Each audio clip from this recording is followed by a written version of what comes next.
Salam hörmətli müəllimlər, hər vaxtınız xeyir olsun. Bugünkü mövzumuz nitq inkişafı metodikasıdır. Gəlin görək nitq anlayışına bütövlükdə nə daxildir. Deməli müəllimlər, nitq anlayışı şifahi və yazılı nitqdən ibarətdir. Bundan əlavə daxili nitq də ayırd edilir. Daxili nitq anlayışı ucadan tələffüz olunmadan öz-özünə baş verən bir prosesdir.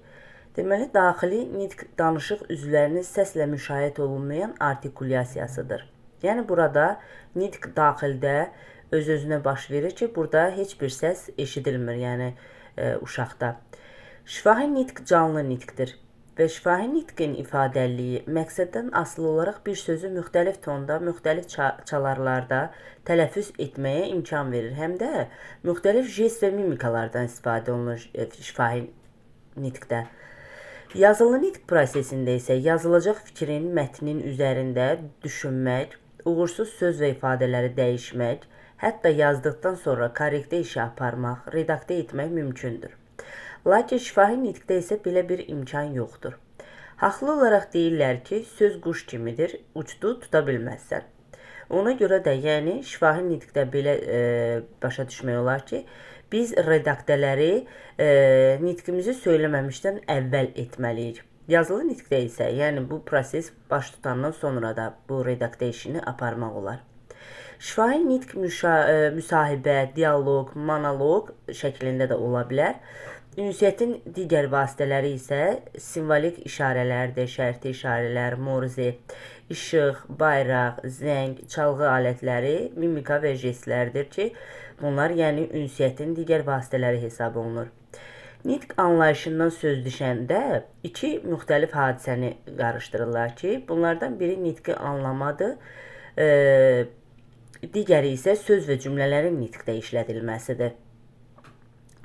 Yəni, bu söhbətdən belə qənaətə gəlmək olar ki, nitqi anlama qeyri-fəal lüğət fonduna daxildir. Söz və cümlələrin nitqdə işlədilməsi isə fəal nitq hesab olunur. Gəlin görək keyfiyyətli şifahi nitqə hansı tələblər verilir? Yəni, hansı, belə deyək, keyfiyyətli şifahi nitqi zənginləşdirmək üçün, daha dəqiqləşdirmək üçün hansı keyfiyyətlər tələb olunur bizlərdən? Birinci, zənginlik. Gəlin görək zənginlik nədir? Zənginlik adından da məlum olduğu kimi fəal lüğətdə çox sözün olmasını tələb edir. Yəni, müəyyən mənada burada rəngarənglik deməkdir. Bunsuz eyni bir fikri müxtəlif formalarda təkrarsız ifadə etmək mümkün deyil. Məzmunluq isə əşya, hadisə və obyekti yaxşı tanımağı tələb edir. Bu da uşağın müşahidə qabiliyyətindən, mütaliə və diskussiyalardakı iştirak səviyyəsindən, iştirak etmə qabiliyyətinin inkişafından asılıdır. Yəni, uşaq indiyə qədər mütaliə və diskussiyalarda çox iştirak edibsə, müşahidə daha çox, belə deyək, müşahidədən daha çox istifadə olunubsa, uşağın müşahidə qabiliyyəti inkişaf edibsə, istənilən bir əşya və hadisə haqqında artıq bu uşaq məzmunlu şəkildə danışa bilər, yəni geniş əhatəli danışa bilər. Məntiqi ardıcıllıq nədir? Məntiqi ardıcıllıq dedikdə, burada məlumat vermə, nağıl etmə və təsəvvür etmə prosesində mahiyyət etibarilə mühüm epizodu buraxmamaq, hadisənin inkişaf dinamikasını nəzərə almaq, səbəb-nəticə əlaqələrini gözləyə bilmək, eyni zamanda ağıllı mühakimə yürütmək, yəni bütün bunlar məntiqi ardıcıllığa əməl etmək deməkdir. Düzgünlük dedikdə isə şifahi nitq qrammatik cəhətdən düzgün olmalı, cümlənin düzgün konstruksiyasına üstünlük verilməlidir. Yəni, Azərbaycan dilinin qrammatik quruluşu belədir ki, mübtədə xəbərdən əvvəl gəlir, xəbər cümlənin sonunda gəlir. Cümlədə, məsələn, əgər zərf və yaxud zərflik varsa, bu, məsələn, cümlənin əvvəlində də gələ bilər. Tutaq ki, sabah mən nənəmgilə gedəcəm. Və yaxud sabah yox, sabah olmasın, mən nənəmgilə gedəcəm.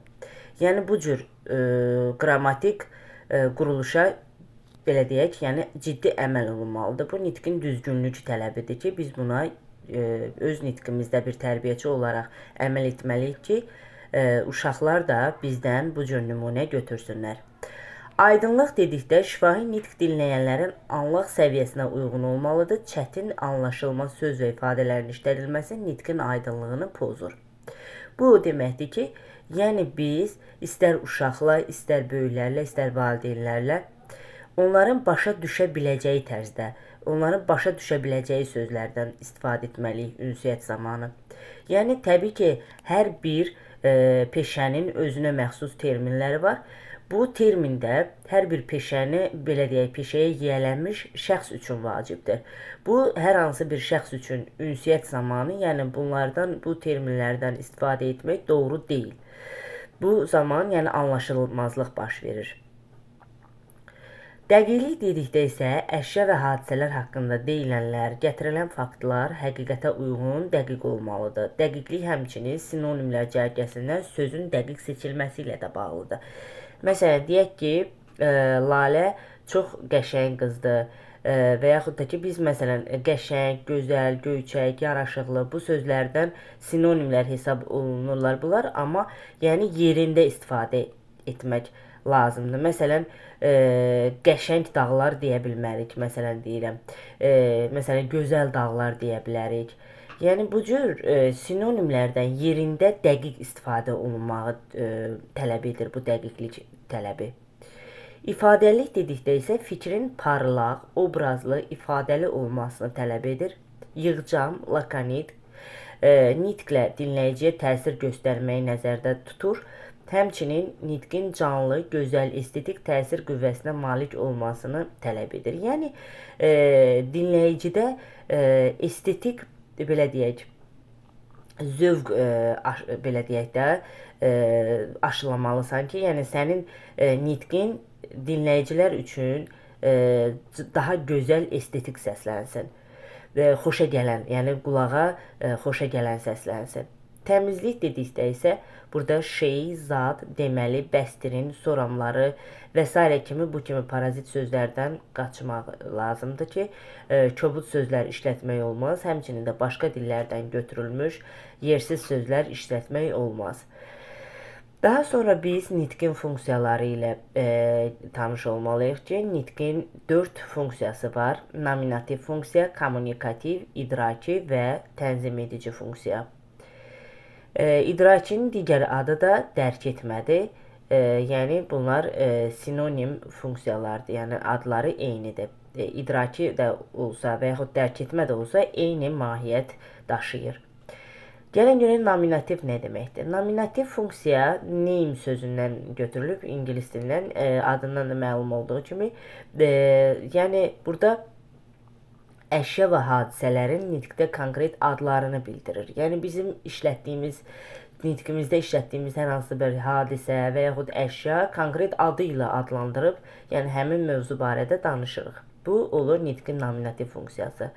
Kommunikativ funksiya isə çox ləng özünü göstərir. Deməli, tədricən uşaq öz fikrini aydın şəkildə ifadə etməklə başqalarına çatdırmağa çalışır, onların nitqini başa düşür. 3 yaşından sonra uşaq artıq daxili nitqə yiyələndiyi vaxtdan uşağın nitqi dərk etmə funksiyasını da yerinə yetirir. Artıq burada bu zaman yeni söz və qrammatik formaları mənimsəməklə xarici aləm haqqında öz təsəvvürlərini genişləndirir. Yəni artıq dərk etmə funksiyası o deməkdir ki, yəni əvvəllər belə deyək, qeyri-şuurlu formada işlətdiyi sözlərin artıq indi mənasını dərk edərək yerli yerində situativ formada istifadə edə bilir. Tənzim etmə funksiyasında uşaqlar nitqi öz davranışlarını tənzim edən, qaydaya salan, planlaşdıran bir vasitə kimi mənimsəyirlər. Artıq olar, olmaz sözləri ilə başlayan məhz bu tənzim etmə funksiyası getdikcə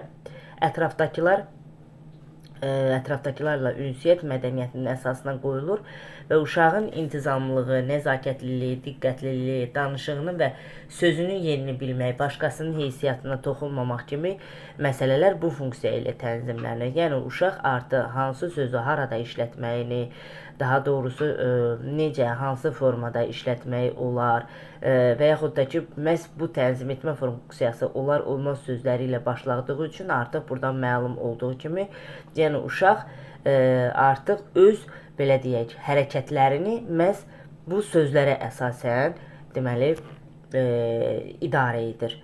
Nitq inkişafı üzrə işin vəzifələri gəlin görək hansılardır. lüğət ehtiyatının zənginləşdirilməsi, lüğətin dəqiqləşdirilməsi, lüğətin fəallaşdırılması və lüğətin təmizliyi. Lüğət ehtiyatının zənginləşdirilməsi dedikdə yeni sözlərin lüğətə daxil edilməsi və lüğət ehtiyatının artırılması nəzərdə tutulur ki, uşaqlar hər gün öz lüğətlərinə bir neçə yeni söz əlavə etməlidirlər ki, bu da onların ətrafındakı dünyaya daha yaxından baxmalarına kömək edir. Lüğətin dəqiqləşdirilməsi sözlərin mənasının və doğru ifadələrin öyrədilməsi ilə əlaqədardır ki, bu sözlərin doğru mənasını anlamaq və ifadə etmək məqsədi ilə əlavə tədbirləri də əhatə edir. Lüğətin fəallaşdırılması dedikdə isə uşaqları öyrəndikləri sözlərin fəal nitqdə işlətməyi nəzərdə tutur. Yəni ki, məsələn, uşaq bir neçə sözü eşidərkən anlayır, amma nitqində istifadə etmir. Biz çalışmalıyıq ki, o anladığı sözləri onların nitqinə əlavə edək və o sözlər vasitəsilə cümlələrdə onlardan istifadə etməklə məhz o anladıkları sözləri fəal olaraq nitqlərində işlətməyə nail olarıq. İncə, obrazlı və doğru nitq üçün sözlərin etibarlı və effektiv şəkildə istifadə edilməsi təmin edilməlidir. Lüğətin təmizliyi, nitqin ədəbi üsullara uyğun olması və vulqar sözlərin, yersiz ifadələrin və ya dilin təmizlənməsini nəzərdə tutur ki, bu nitqin doğru və münasib şəkildə istifadə edilməsinə kömək edir. Yəni, nitqdə bayaq da qeyd olunduğu kimi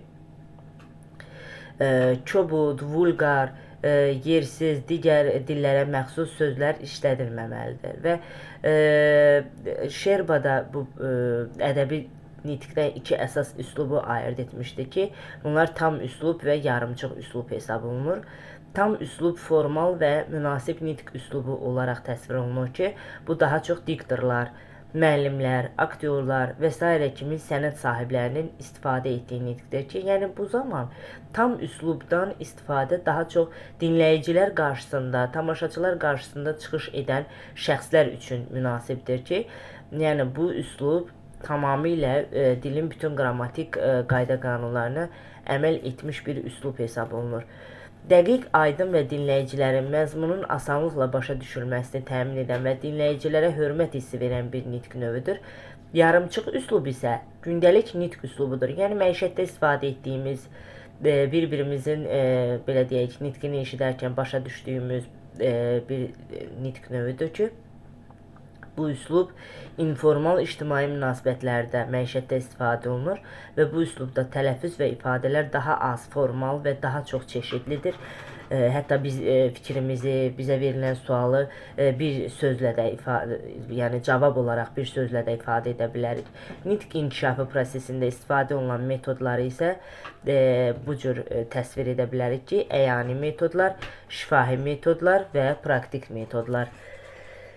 Əyani metodlara müşahidə, ekskursiya, gəzinti, illüstrasiya, demonstrasiya daxildir. Üzərində nitq inkişafı üzrə işin aparılacağı obyekt və hadisəni bilavasitə qavramaq mümkün olduqda müşahidədən istifadə edilir. Və müşahidə uzun müddətli, planlı və məqsədyönlü qavrayışdır. Müşahidə üçün imkan olmadıqda tərbiyəçi lazımi əşya və obyektin şəklini, illüstrasiyasını məşğələ otağına gətirir və müşahidə təşkil edir. Bəzən isə canlı təcrübədən, diafilm və ya kinofilmlərdən də istifadə olunur. Ekskursiya və gəzinti zamanı gördükləri əşyalarla tanışlığı təkrarlamaq, bilgi möhkəmləndirmək, rabitəli nitqi inkişaf etdirmək üçün əşyanı yaxud da onun modelini məşğələ otağına gətirmək mümkündür. Bunlar əyani metodlar hesab olunur.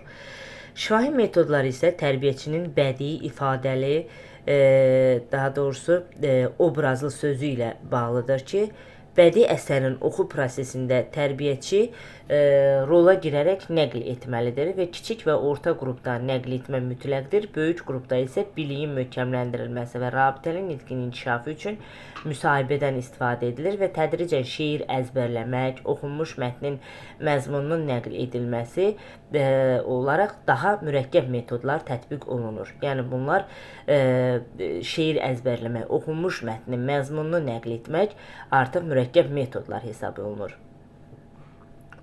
Daha sonra praktik metodlar gəlir ki, praktik metodlar uşaqların yiyələndikləri bilikləri nitq praktikasında tətbiq etmələri üçün şərait yaradır. Oyun xarakterli bu metodlar nitq inkişafı üzrə işin bütün sahələrinə xidmət edir. Bədii mətnin rollar üzrə nəql edilməsi, səhnələşdirilməsi, kukla teatrı xarakterli işlər, nitq səslərinin və çətin sözlərin tələffüzü üzrə məşğələlər praktik metodlar hesab olunur. Bir daha qeyd edirəm, bədii mətnin rollar üzrə nəql edilməsi, səhnələşdirilməsi, kukla teatrı xarakterli işlər, nitq səslərinin və çətin sözlərin tələffüzü. Bunlar praktik metodlar hesab olunur. İstifadə olunan metodların hamısı imitasiya priyonu ilə bağlıdır. Bu priyon o zaman fayda verə bilər ki, tərbiyəçi özü ədəbi dilin orfoepik normalarına yiyələnmiş olsun. Çünki uşaqlar tərbiyəçinin ağzının formasına, səsinə fikir verməklə hər bir səsin artikulyasiyasına, sözün necə deyildiyini mənimsəməli və tələffüz orqanlarının köməyi ilə onları yenidən hasil etməli, tərbiyəçini yamsılamalıdırlar. İmitasiya sözü yamsılama sözü ilə sinonimlik təşkil edir. Oyun priyonu xüsusilə rollu hərəkətli oyunlar, səhnələşdirmə, dramlaşdırma, tərbiyəçinin nitqini yamsılamaq üçün əlverişli şərait yaradır. Səs mədəniyyətinin inkişafı və lüğət üzrə işin ən geniş yayılmış priyonu müqayisədir. Bu zaman tərbiyəçi oxşar fonem, söz, qrammatik hadisənin fərqləndirilməsinə müraciət edir. Sözün mənasının izahı, uşaqların nitqinin özləri, tərbiyəçi və yoldaşları tərəfindən qiymətləndirilməsi və s. kimi priyonlardan istifadə olunur. Bu priyonlardan bir çox hallarda kompleks şəkildə istifadə olunur. Burada bir haşiyəyə çıxmaq istəyirəm müəllimlər. Priyon metodun tərkibinə daxildir. Buna görə də deyə bilərik ki, metod daha geniş anlayışdır, priyon isə metodun tərkibinə daxildir, yəni daha kiçik anlayışdır. Səslənən nitqin ifadə vasitələrinin kompleksi olan intonasiyanın aşağıdakı komponentləri var. Gəlin görək bu komponentlər hansılardır? Melodika, sürət, ritm, bunlar deməli intonasiyanın növləri, komponentləri hesab olunur. Melodika deyəndə söz və ifadənin tələffüzü prosesində səsin yüksəlməsi və alçalması başa düşülür ki, bu zaman nitqə müxtəlif çalarlıq gəlir, yorucu yeknəsəklik aradan qalxır. Yəni, müxtəlif çalarlıq deyəndə burada yumuşaqlıq və incəlik, musiqililik və s. nəzərdə tutulur. Sürət dedikdə isə cümlənin, mətnin məzmunundan asılı olaraq nitq fasilələrinin iştirakı ilə tezləşmə və yavaşlama nəzərdə tutulur. Ritm hecaların ahəngdar şəkildə əvəzlənməsinə deyilir və bu prosesdə uzunluq və qısalıq, yüksəklik və alçaqlıq nəzərə alınır. Bunlar oldu intonasiyanın komponentləri. Gəlin görək, rabitəli nitqin necə növü var. Rabitəli nitq dedikdə burada dialoji və monoloji nitq nəzərdə tutulur. Dialoji nitq iki və daha artıq insan arasında növbəli şəkildə canlı ünsiyyət formasıdır ki, fikir mübadiləsi üçün istifadə olunur və müşahidəçilər arasında emosional, ekspressiv rabitəni dəstəkləyir. Dialoji nitqdə dilin bütün normalarına riayət olunmalıdır. Anlaşılmaz və normal intonasiyanın qorunması çox vacibdir. Monoloji nitq isə tək bir şəxs tərəfindən ifadə olunan və strukturu daha sadə olan bir nitq növüdür. Danışanın əvvəlcədən hazırlıq gördüyü və proqramlaşdırdığı bir nitq növüdür. Monoloji nitq müxtəsər və ya geniş şəkildə ifadə olunur və auditoriyaya uyğun dil materialları seçilir. Bu nitq formasından daha çox mühazirə və məruzə kimi məsələlərdə istifadə olunur. Yəni bunlar monoloji nitq hesab olunur. Bu qədər müəllimlər, hələlik.